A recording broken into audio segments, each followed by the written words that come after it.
그래서 아이들 수학 지도를 하면서 수학 못하는 아이들 보면 거의 100이면 100. 안녕하세요, 콩나물쌤입니다. 이번 영상에서는요, 수감각이 진짜 뜻하는 것은 바로 이겁니다 라는 내용으로 말씀 나눠드리도록 하겠습니다. 수학하면 우리가 제일 먼저 듣게 되는 거 수감각인 것 같아요. 뭐 연산, 개념 이런 이야기도 많이 들으셨을 텐데요. 수감각이라는 말 정말 많이 들으셨을 겁니다. 그런데 바로 이 수감각은 수학에서 있어서도 가장 기본 되는 겁니다. 이 연산하려면 결국에는 수감각이 필요하거든요. 모든 일에 있어서 기본기가 중요한데요. 이 기본기가 바로 하수, 그리고 중수, 고수를 가른다고 하겠습니다. 정말 고수는 기본기가 탄탄하고요. 중수, 하수들은 기본기가 좀 부실하면서 빨리 나아가려고만 하죠. 그 수학에서 가장 중요한 기본기 바로 수감각인데요. 그래서 수학을 못하면 수감각이 어떤지부터 한번 체크해 보시는 게 중요합니다. 이 수감각이 부족하다라고 하면 이거 수포자로 가는 거의 100% 확실한 방법이거든요. 그러면 이제 오늘 영상에서는 수감각이 뭔지, 그리고 수감각을 어떻게 기르는지 다음 영상까지 이어서 계속 말씀 나눠드리도록 하겠습니다. 콩나물쌤 채널의 전체 영상과 함께 보면 좋을 영상 아래 고정 댓글에서 확인해 보시고요. 좋아요, 구독하기, SNS 공유까지 더 좋은 영상을 만드는 데 큰 힘이 됩니다.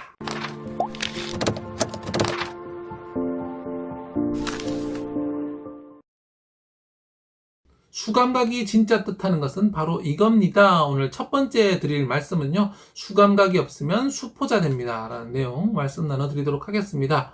자, 수감각이 뭘까요? 수감각의 정의는요, 수를 이해하고 조작하고 활용할 수 있는 기술 능력입니다. 그러니까 수를 이해하고요, 조작, 이렇게 붙였다가 뗐다가 하는 그런 능력들, 그리고 요걸 수를 활용을 하는 거죠. 어딘가 필요한 것에. 먼저 수와 숫자가 뭔지 알아야 되겠는데요. 수는 말 그대로 1도 수고, 15도 수고, 45도 수고, 49 이런 것들 다 수고요. 숫자는 거기에 사용된 글자들, 수를 나타내는 글자를 이야기하는 거죠.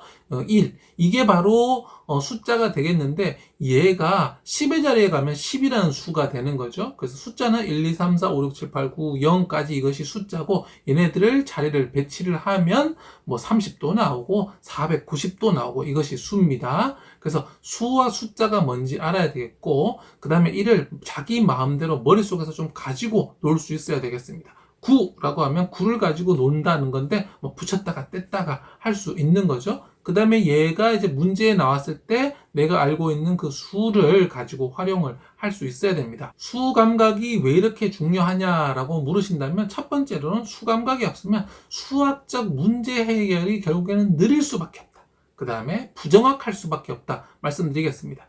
수가 뭔지 정확하게 알고 막 가지고 놀 수 있을 때 정확하게 쓰고 빨리빨리 쓸 수 있는데, 그게 안 되면 느리고 부정확해진다는 겁니다. 예를 들어서 3 더하기 7 했을 때 수감각이 빠른 아이는 10 바로 나오고요.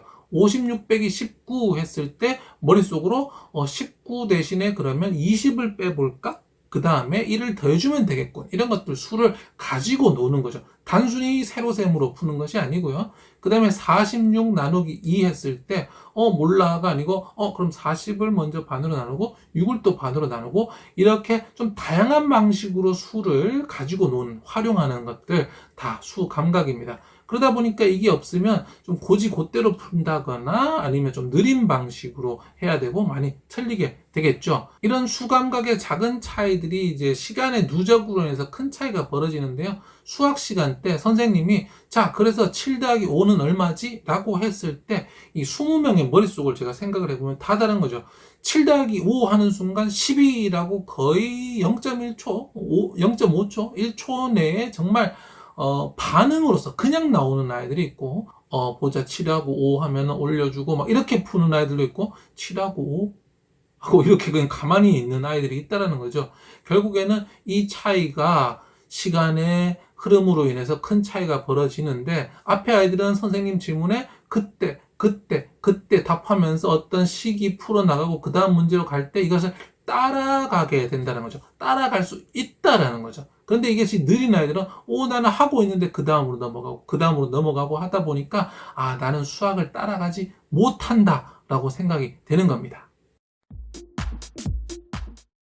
수감각이 진짜 뜻하는 것은 바로 이겁니다. 오늘 두 번째는요, 수감각의 종류 한번 말씀 나눠드리도록 하겠습니다. 수감각의 종류는 여러 가지가 있는데요. 첫 번째는 양을 파악하는 겁니다. 크고, 작고, 더 많고, 더 적고, 우리 초등 1학년 보면 정말 단순한 문제들을 하고 있거든요. 무엇이 많고 무엇이 적은가 직관적으로 알 수 있는 것들 보면서 양을 파악해야 되고요. 그 다음 두 번째는 순서를 이해해야 됩니다. 1과 3 중에 뭐가 먼저 오죠? 네, 1이 먼저 오고 15와 23 중에 뭐가 먼저 오죠? 네, 15가 먼저 와야 되겠습니다. 그래서 이렇게 숫자를 보면 무엇이 먼저인지 순서를 이해하는 게 두 번째고요. 세 번째는 수와 숫자를 이해하는 겁니다. 이게 사실은 굉장히 추상적이라서 쉽지가 않아요. 그러면 이걸 쉽게 가르치는 방법은 33을 써놓는데 이 33은 숫자 3이 두 번 쓰여진 거죠. 앞에 숫자 3이 의미하는 건 수 30입니다. 그런데 뒤에 숫자 3이 의미하는 거는 수 3이죠. 그래서 숫자는 1, 2, 3, 4, 5, 6, 7, 8, 9, 0이고 얘가 자리에 따라서 그 크기가 달라지는데 그것을 수라고 해. 그래서 30도 수고, 뭐 80도 수고. 그래서 수와 숫자를 아이에게 구분해 주시는 게 필요하고요. 그 다음에 수의 크기 비교. 이 숫자, 이 숫자 뭐가 더 크지 했을 때 더 큰 숫자를 찾을 수 있어야 됩니다. 어른들 입장에서는 당연하잖아요. 앞자리 뭐 10의 자리가 큰 것이 더 크고 그런데 아이들 입장에서는 23과 19를 봤을 때 여기 9가 보이니까 얘를 더 크게 생각한다든지 그런 경우 있거든요. 그래서 수의 크기 비교하셔야 되고요. 그 다음에 수와 현실 세계를 연결할 수 있어야 됩니다. 그래서 숫자 3을 보면 이 손가락 3과 그리고 귤 3개와 책 3권과 뭐 숫자 4를 보면 저 바퀴 4개와 우리 손발, 손 2개, 발 2개에서 4개 이런 식으로 현실 세계에서도 이렇게 수가 보이는구나 돼야 되고요. 그 다음에는 수를 좀 결합할 수 있어야 됩니다. 수를 결합하고 뗐다가 하는 것은 수에 대한 유연성을 가졌는가 알 수 있는데요. 예를 들어서 35라는 수를 봤을 때 사람마다 이 반응이 달라요. 이 수감각이 떨어지는 아이는 35, 아무 생각이 없습니다. 근데 수감각이 좋은 아이들, 수적으로 발달한 아이들은 35를 보는 순간 30 더하기 5, 15 더하기 20, 뭐 40 빼기 5 등등 여러 가지가 보이는 거죠. 7 곱하기 5까지. 35라는 수를 봤을 때 저것이 어떤 수들로, 어떤 수들의 관계로 표현이 될 수 있는가가 머릿속에서 딱딱딱딱딱딱 떠오르면서 수학 문제를 봤을 때 이 수를 자기가 원하는 방식으로 뜯고 붙이고 합치면서 활용할 수 있는 거죠. 수감각 마지막으로는 인지적인 수처리라고 하는데요. 연필이나 실물이나 계산기 도움 없이 우리가 쉽게 이야기하면 암산이라고 합니다. 근데 이제 제가 암산 되도록 하지 말라고 말씀드렸잖아요. 근데 그것은 자릿수가 높은 경우에 해당하는 거고요. 예를 들어서 한 자릿수 더하기, 한 자릿수 빼기, 그 다음에 단순 곱셈 이런 것들은 인지적으로 수처리가 다 돼야 됩니다. 그리고 제가 암산을 하지 말라고 말씀을 드린 것은 영원히 하면 안 된다는 것이 아니라 기본적인 수감각이 떨어져서 세로셈과 가로셈도 틀리는 상태에서 암산을 하면 안 된다는 겁니다. 그래서 그 이전에 수를 많이 활용하면서 수감각을 기르면 암산을 도전해 볼 수 있는데 세로셈과 가로셈에 실수가 없을 때만 해야 되겠습니다. 네, 오늘은요, 수감각이 진짜 뜻하는 것은 바로 이겁니다. 라는 내용 알아봤는데요. 수감각이 없으면 수포자가 되기 정말 쉽다라는 말씀 드렸습니다. 수감각이 없으면 어떻게 된다? 느려지고 부정확해진다. 근데 이것이 바로 수업 시간에 누적을 만드는데 선생님이 어떤 숫자, 어떤 연산을 간단한 건 이야기했을 때 정말 0.1초에서 1초 안으로 바로 답이 나오는 아이와 5초, 10초가 걸리는 아이들, 이렇게 5초, 10초, 또 못하는 아이들 선생님이 다 기다려줄 수는 없거든요. 물론 어릴 때는 다 해주지만 나중에 이제 점점 진도가 나갔는데 못 따라와요. 그럼 이 아이에게 개별적으로 도움을 주고 하지만 이게 못 따라오면 그 사실은 어렵거든요. 그래서 이런 작은 차이가 결국 누적돼서 차이를 만든다라는 말씀 드렸고요. 그 다음에 수감각의 종류 말씀드렸습니다. 많다, 작다, 양 파악하고요. 그 다음에 순서, 어느 것이 앞인가. 그 다음에 수하고 숫자가 어떻게 다른가. 35에서 3이 그냥 3이 아니라 30이라는 사실을 알아야 된다는 거죠.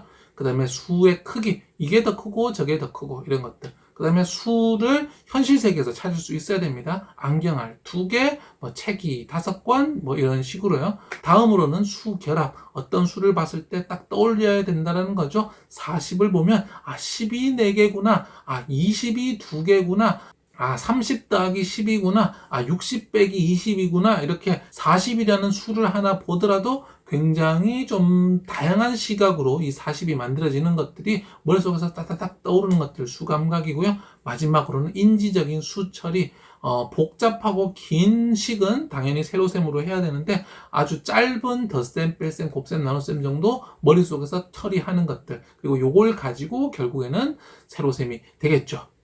그래서 아이들 수학 지도를 하면서 수학 못하는 아이들 보면 거의 100이면 100 이 수감각이 떨어집니다. 그리고 수감각이 떨어지는 아이들은 수학에 자신감을 잃을 수밖에 없고요. 그래서 우리 아이가 수학을 너무 못한다라고 생각을 하시면 연산으로 접근을 하시되 이 연산도 수감각과 굉장히 관련이 있으니까 생활 속에서 수를 자꾸 활용하시면서 아이가 수를 생각하도록 많이 활용하도록 하면서 수감각을 길러 주셔야 되겠습니다. 이번 영상 참고하셔서 우리 아이 수감각 꼭 길러주시면 좋겠습니다.